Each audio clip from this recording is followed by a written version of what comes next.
একসময় বলা হতো টিউবওয়েলের পানি নিরাপদ, টিউবওয়েলের পানি পান করুন এবং সব কাজে টিউবওয়েলের পানি ব্যবহার করুন। কিন্তু সব টিউবওয়েলের পানিই কি নিরাপদ? পানির ক্ষেত্রে দুইটা বিষয়, যে পানিটা একদিকে নিরাপদ হওয়া চাই, বিশুদ্ধ হওয়া চাই, অন্যদিকে পানির সরবরাহটা পর্যাপ্ত হওয়া চাই। পানি পর্যাপ্ত না হলেও যেমন সমস্যা, পানি যদি নিরাপদ না হয় তখনও আমাদের সমস্যা হবে। সমস্যা দূর করার জন্য আমাদের নিরাপদ পানি সম্পর্কে জানতে হয়। উৎস থেকে পানি সংগ্রহ এবং ব্যবহার পর্যন্ত পুরো প্রক্রিয়ায় পানি পরিশোধন, সংরক্ষণ ও সরবরাহ, এইসব বিভিন্ন ধাপে পানি নিরাপদ রাখার সুপরিকল্পিত ব্যবস্থাপনাকে বলা হয় নিরাপদ পানি পরিকল্পনা।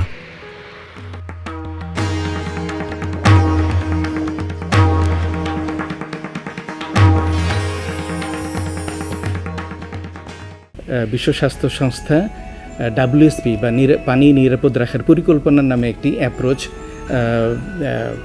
প্রকাশ করে তার প্রকাশনায় 2004 সালে, এবং সদস্য রাষ্ট্রগুলিকে আহ্বান করে তারা যেন এই অ্যাপ্রোচটি অর্থাৎ WSP ইমপ্লিমেন্ট করে। বিশেষত যে সমস্ত জায়গায় পানিবাহিত রোগের প্রাদুর্ভাব খুব বেশি, শিশু মৃত্যুর হার খুব বেশি, এই সমস্ত জায়গায় বাংলাদেশের মতো একটি উন্নয়নশীল দেশের জন্য এরকম একটা সমন্বিত ব্যবস্থাটা খুবই জরুরি।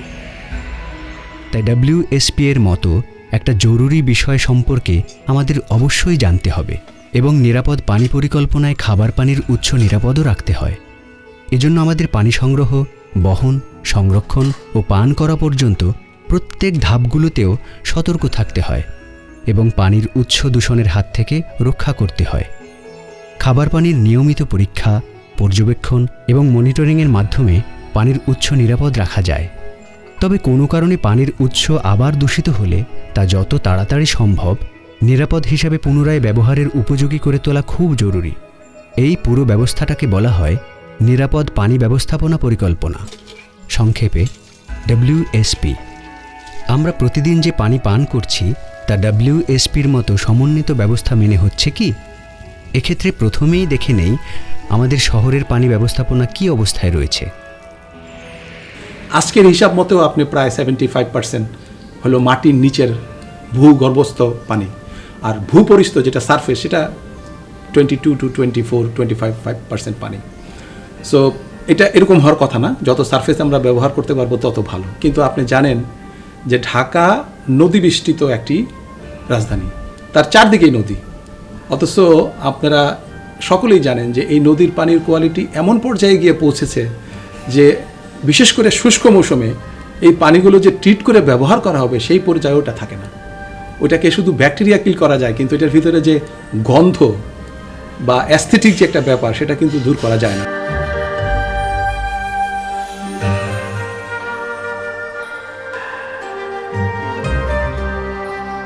শহরে মূলত পানি সরবরাহ করা হয় পাইপলাইনের মাধ্যমে। প্রথমে মাটির নিচ থেকে পানি উঠানো হয়, তারপর এই পানির বিশুদ্ধতা নিশ্চিত করে সরবরাহ পাইপে দেয়া হয়। কিন্তু এই পদ্ধতিতে নিরাপদ পানি ব্যবস্থাপনা পরিকল্পনা মানা হচ্ছে কি? আমরা দেখে নেই শহরে পাইপলাইন দিয়ে কিভাবে পানি সরবরাহ করা হয়। যে সিস্টেমটা আমরা ডেভেলপ করলাম এটা কিন্তু কম্বিনেশন অফ ডাকটাইল, অ্যাসবেস্টাস এবং আজকের ইউপিসি পাইপের কম্বিনেশন। কিছু পাইপ আছে অনেক পুরনো, অনেক পুরনো, 40-50 বছরের পুরনো। আর যে এই নেটওয়ার্কটা যদি এত পুরনো হয় এবং এর ভিতরে যদি এই রকম কম্বিনেশন থাকে তাহলে এটার কোয়ালিটি মেনটেন করা একটু ডিফিকাল্ট হয়। কারণ যে পাইপগুলো 40-50 বছর আগের পুরনো এগুলো বিভিন্ন জায়গায় ফুটো হয়ে গেছে কিংবা এগুলোর অবস্থা খুবই খারাপ। আরেকটা জিনিস একটু বলি, অ্যাসবেস্টাস সিমেন্টের পাইপগুলো এত খারাপ যে এটার কোনো জায়গায় যদি একটু বাড়ি লাগে এটা 1.5 কিলোমিটার 2 কিলোমিটার দূরে গিয়ে ফেলে যায়। সেটা ডিটেক্ট করাও একটা ভেরি ডিফিকাল্ট হয়ে যায়। যার জন্য আমাদের যে সিস্টেমটা এখন আছে আমরা এটা অনুধাবন করতে পেরেছি যে এইভাবে সারা ঢাকাকে সেবা দেওয়া সম্ভব না, আমাদের এই পুরনো সিস্টেমগুলোকে চেঞ্জ করতে হবে। যার জন্য হরাইজন্টাল ড্রেনিং হচ্ছে। এখন দেখবেন যে রাস্তার পুরাটা কেটে পাইপ বসাচ্ছে না, রাস্তার এক মাথায় একটা ফুটা করতেছে আর এক মাথায় একটা ফুটা করতেছে, একটা হরাইজন্টালি পাইপ একটা মেশিন দিয়ে এটাকে খনন করে পাইপটা টেনে নিয়ে চলে যাচ্ছে, মানে পুরো রাস্তাটা কাটতে হচ্ছে না। এটা হলো ট্রান্সলেস টেকনোলজি, এর মাধ্যমে এই সমস্ত পুরনো পাইপগুলো বদলাই দেওয়া হচ্ছে। এতে করে দুইটা জিনিস হবে, একটা হলো যে পুরাতন লাইনগুলো পরিবর্তিত হয়ে গেল, নতুন লাইন আসলো, এটা লিক প্রুফ হয়ে গেল, পানির যে অপচয় হতো সেটা দূর হলো, at the same time quality ensure হলো। সরবরাহ করা পানি প্রথমে ব্যবহারকারীর রিজার্ভ ট্যাঙ্কে জমা হয়, পরে তা পাম্পের সাহায্যে বিল্ডিংয়ের উপরে ওভারহেড ট্যাঙ্কে তোলা হয়। এরপর ব্যবহারকারী তা ট্যাপের মধ্য দিয়ে ঘরে নিয়ে ব্যবহার করে। কিন্তু রিজার্ভ ট্যাঙ্কে জমা হবার আগে শহরের বিস্তৃত পাইপলাইনে পানি কি নিরাপদ থাকছে? ডিপ টিউবওয়েলটা সারাক্ষণই আমরা চালাই, কিন্তু কোনো কোনো সময় দেখা যায় যে লোডশেডিং হয়। যেহেতু এটা বিদ্যুতে চলে, তো ডিপ টিউবওয়েলটা যদি বিদ্যুতের কারণে চলতে না পারে তাহলে এটা পানি থাকে না, তাহলে পাইপটা শুকায় যায়। তো ওই পাইপে যদি কোনো ফুটা থাকে তাহলে ওই ফুটা দিয়ে যে পানিটা বের হয়ে গেছিলো, ওই পাইপটা খালি হলে কিন্তু ওই পানিটা আবার ফুটা দিয়ে পাইপের ভিতরে ঢুকে পড়ে। তখন আবার যখন বিদ্যুৎ আসে, আপনি যখন সাপ্লাই করেন, তখন কিন্তু পানিটা কন্টামিনেট হয়ে যায়। আর নেটওয়ার্কের পানির একটা সিস্টেম হচ্ছে যে এক জায়গায় যদি কোনো জায়গায় একটা ফুটা হয়, তাহলে এটা পুরো সিস্টেমের পানিটাকে কন্টামিনেট করে ফেলে। এখন যে পানিটা আপনি ট্যাঙ্কে নিচ্ছেন, সেই ট্যাঙ্কটাকে প্রতি 1 মাস বা 2 মাস পর পর একটু পরিষ্কার করার বিষয় আছে। তো যেহেতু এটা ফ্ল্যাট বাড়ি, কেউ আর এটা ওন করে না, বিরাট একটা ট্যাঙ্কি পড়ে আছে, 6 মাস ধরে এটা পরিষ্কার নাই। সো ওই সমস্ত ক্ষেত্রে জনসচেতনতা একটা বিরাট ব্যাপার। কারণ এই নগর পানি ব্যবস্থাপনায় বা পানি সরবরাহে যারা ইউটিলিটি সার্ভিস, তাদের যেমন একটা দায়বদ্ধতা আছে পরিষ্কার বিশুদ্ধ পানি সরবরাহ করার, যে গ্রাহক পানিটা নিচ্ছে তারও একটা দায়বদ্ধতা আছে যে এই পানিটা যাতে পরিষ্কার থাকে, আমি যাতে ব্যবহার করতে পারি, আমারও সচেতন হতে হবে। আমার ওভারহেড ট্যাঙ্কি, আমার আন্ডারগ্রাউন্ড ট্যাঙ্কি যেন আমি সময় মতো পরিষ্কার রাখি। কোয়ালিটিটা শুধু পাইপে থাকলে হবে না, কোয়ালিটিটা শুধু সোর্সে থাকলে হবে না, কোয়ালিটিটা আমার বাড়ির ভিতরেও একটা বিষয় আছে, এটা আমাকে মনে রাখতে হবে। এবার দেখে নেওয়া যাক গ্রামে পানি সরবরাহের চিত্র। গ্রামে নিরাপদ পানির জন্য বাড়ি, হাট বাজার, স্কুল কলেজে টিউবওয়েল ব্যবহৃত হয়। খাবার পানি বা বাড়ির গৃহস্থালির কাজের জন্য টিউবওয়েল বহুল প্রচলিত। আবার অনেক গ্রামের মানুষ কুয়া, আশেপাশের জলাশয়, পুকুর, ডোবা, খাল, বিল বা নদীর পানিও দৈনন্দিন কাজে ব্যবহার করে। এছাড়া অনেকে আবার খাবার জন্য বৃষ্টির পানিও সংরক্ষণ করে থাকে। কিন্তু গ্রামে নিরাপদ পানি ব্যবস্থাপনা পরিকল্পনা মানা হচ্ছে কি? ITN বুয়েট থেকে একটি স্টাডি করা হয়েছিল 2007 সালে, এবং সেই স্টাডির ফলাফলে দেখা যায় যে সবচেয়ে বেশি দূষিত উৎস হচ্ছে আপনার এই শ্যালো বা অগভীর নলকূপ এবং আপনার কুয়ার পানি, PSF-এর পানি, এগুলো। এবং তুলনামূলকভাবে কম দূষিত হচ্ছে ডিপ টিউবওয়েল। তাহলে এখন প্রশ্ন হচ্ছে যে আমরা কি করতে পারি? এখন আমাদের একটাই উপায় যে ওয়াটার সেফটি প্ল্যান বাস্তবায়ন করা। WSP না মেনে চললে পানি দূষিত হয়। গ্রামের উন্মুক্ত টয়লেট বা গোয়ালঘর থেকে বর্জ্য বৃষ্টির পানিতে ধুয়ে টিউবওয়েল, নদী ও পুকুরের পানি দূষিত করে। নলকূপের আশেপাশে গোবর ও অন্যান্য জৈব আবর্জনার স্তূপ থাকলে সেখান থেকে দূষিত পদার্থ গিয়ে নলকূপের পানি দূষিত করতে পারে। খুব কাছে ল্যাট্রিন থাকলেও নলকূপের পানি দূষিত হয়। নলকূপের পাইপ ফেটে কিংবা মরিচা পড়েও পানি দূষিত হতে পারে। বন্যার পানি নলকূপে প্রবেশ করলে পানি দূষণ হয়।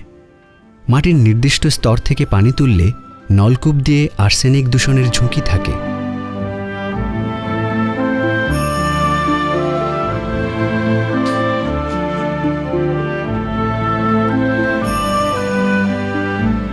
এছাড়া কুয়া, পুকুর ও নদীর আশেপাশের পরিবেশের কারণে পানি দূষিত হতে পারে।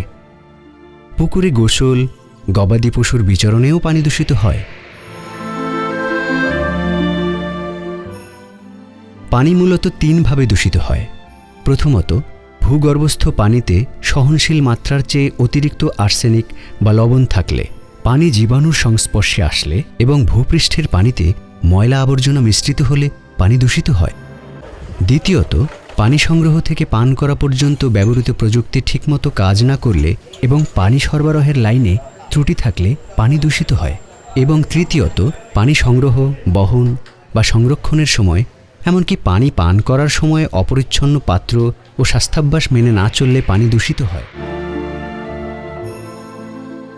পানি নিরাপদ রাখার জন্য কিছু বিষয়ে আমাদের সতর্ক থাকতে হবে। যেমন 1. পানির উৎস নিরাপদ রাখা। টিউবওয়েলের 30 ফুটের মধ্যে টয়লেট থাকলে তা থেকে জীবাণু গিয়ে টিউবওয়েলের পানি দূষিত করে।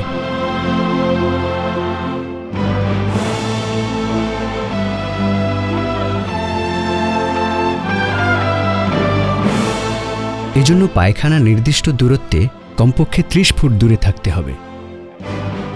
পানির উৎসের চারদিক পরিষ্কার রাখা এবং নলকূপের উপর ঢাকনা থাকা খুব দরকারি।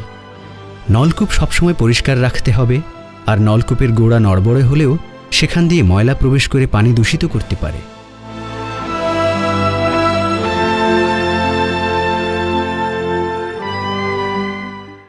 দুই, পানি সংগ্রহের সময় সংগৃহীত পাত্র, হাত, নলকূপের মুখ এবং নলকূপের হাতল পরিষ্কার থাকতে হবে, আর কোনোভাবেই পানির ভেতরে হাত দেওয়া যাবে না। 3, পানি পরিবহনের সময় পরিষ্কার ঢাকনা ব্যবহার করতে হবে। 4, সংরক্ষণের সময় পানির পাত্র উঁচু স্থানে এবং শুকনো অবস্থায় ঢাকনা দিয়ে রাখতে হবে। পরিষ্কার পাত্রের পানি সংরক্ষণ করতে হবে। শিশুরা যেন পানি দূষিত করতে না পারে সে বিষয়েও নজর রাখতে হবে। পানি খাওয়ার সময় পরিষ্কার পাত্র বা গ্লাসে পানি পান করতে হবে। পরিষ্কার হাতে গ্লাস ধরতে হবে। গ্লাসের মুখে আঙুল যেন না লাগে সেদিকেও খেয়াল রাখতে হবে। সংরক্ষিত পাত্র থেকে পানি ঢেলে নিতে হবে। এই পাত্রে ছোট পাত্র বা গ্লাস ডোবানোও উচিত নয়।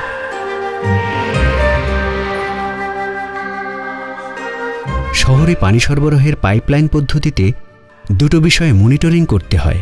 1, পানির স্টোরেজ ট্যাঙ্ক এবং 2, পানি সরবরাহের pipeline.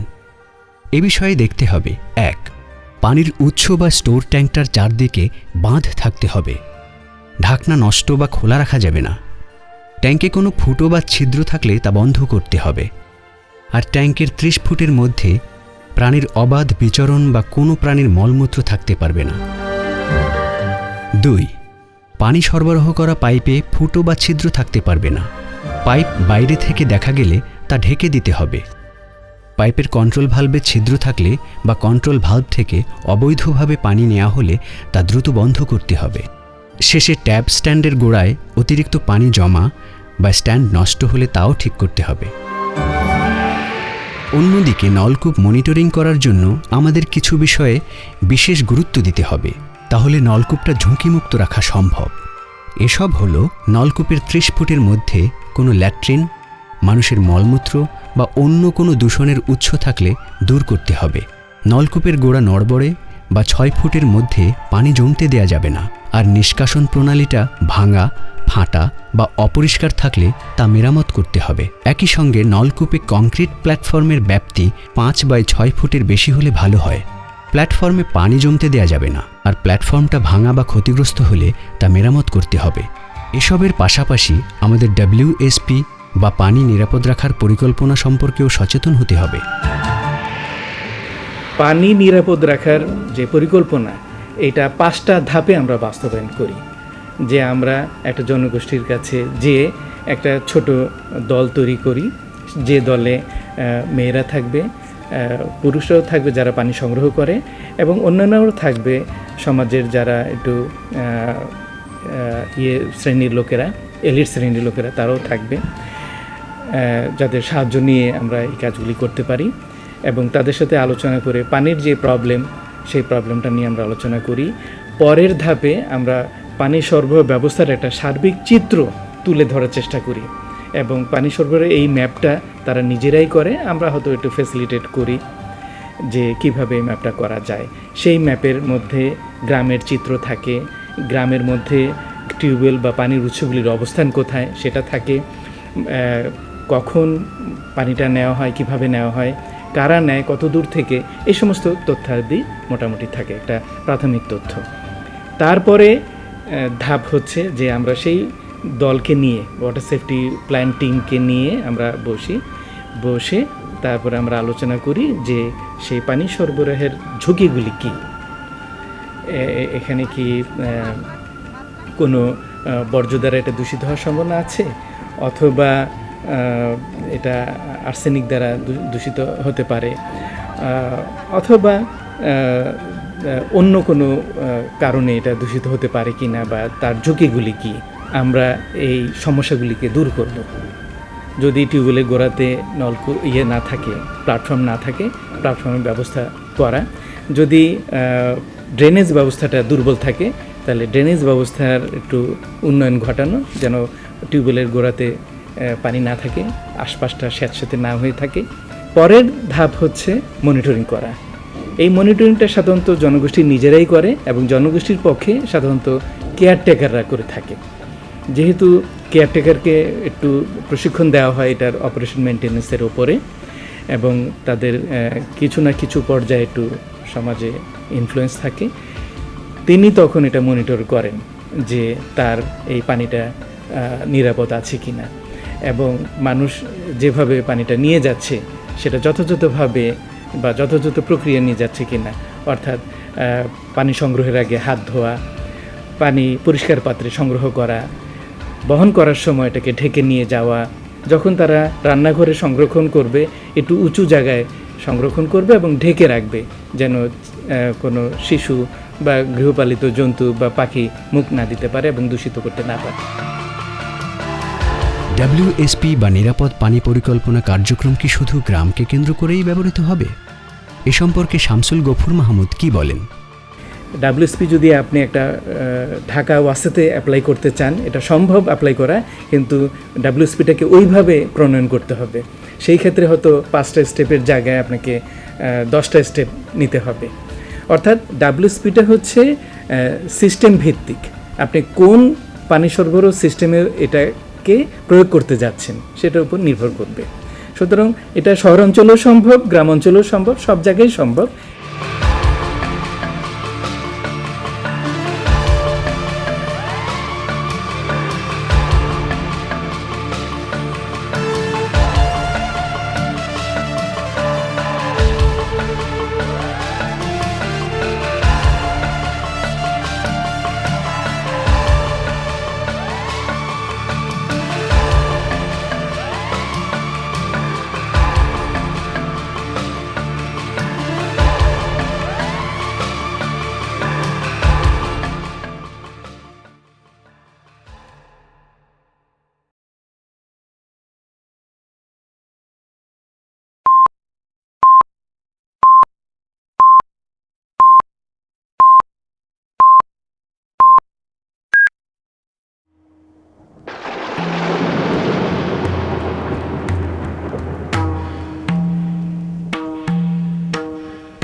Once it was said that tube well water is safe. People were also advised to drink and use it. But is that true for all tube well water safe? পানির ক্ষেত্রে দুইটা বিষয়, যে পানিটা একদিকে নিরাপদ হওয়া চাই, বিশুদ্ধ হওয়া চাই, অন্যদিকে পানির সরবরাহটা পর্যাপ্ত হওয়া চাই। পানি পর্যাপ্ত না হলেও যেমন সমস্যা, পানি যদি নিরাপদ না হয় তখনও আমাদের সমস্যা হবে। Awareness of safe water is mandatory for a solution. Water Safety Plan, WSP, means a systematic management of keeping water safe, from source to consumption through various stages of purification, storage and transportation.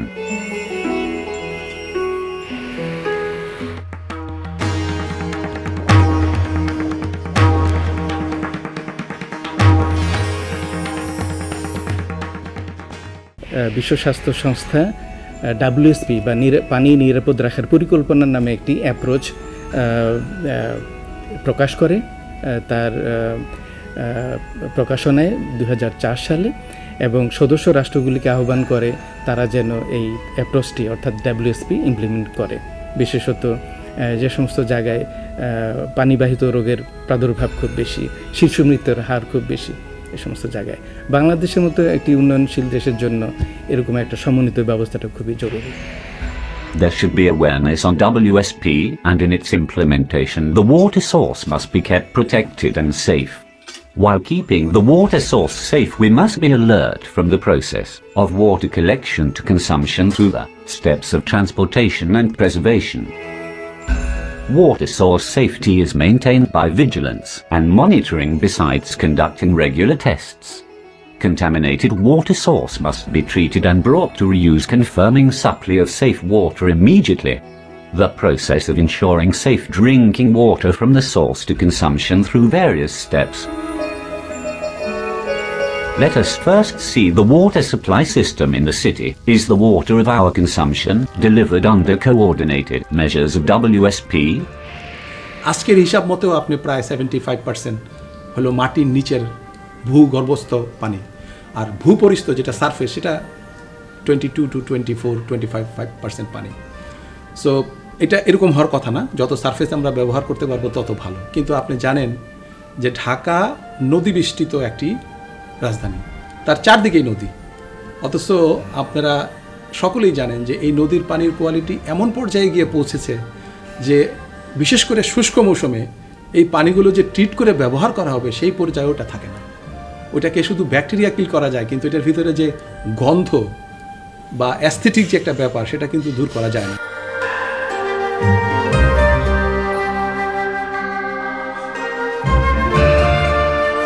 Water is supplied across the city